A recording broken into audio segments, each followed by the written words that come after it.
Hi. An often asked question about glucose monitoring is what's the difference between blood glucose and sensor glucose? Let me try and explain. Blood glucose meters measure capillary blood glucose with a finger prick, whereas continuous glucose monitors like FreeStyle Libre measure glucose levels from the interstitial fluid, which is a thin layer of fluid that surrounds the cells of the tissues below your skin, not from your blood. Interstitial fluid glucose results can be different from blood glucose results because of the time it takes for the glucose to move into the interstitial fluid from the capillaries. This difference is called the lag.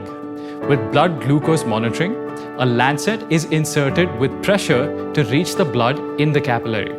With continuous glucose monitoring, the sensor uses a filament inserted just under the skin where it floats in the interstitial fluid.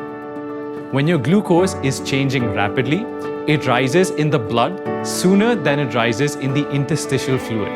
Let me use the analogy of a train to demonstrate the lag. Think of blood glucose as the engine on the train and the interstitial fluid glucose or sensor glucose as the coach. As carbohydrates are absorbed by the body, they enter the bloodstream first. On level ground, there can be very little difference in glucose levels. But when the train climbs a hill, just like glucose might after you have a meal, there's a bigger difference in those numbers. As you can see, sensor glucose still lags behind blood glucose. Now, after medication or exercise, the train may start to head down the hill, but blood glucose still leads, with sensor glucose lagging. When you scan using the FreeStyle Libre, you get 3 different types of data: the current glucose level, the trend arrow, and the glucose graph. The trend arrows help you understand how quickly your glucose levels are changing, allowing you to act instead of react.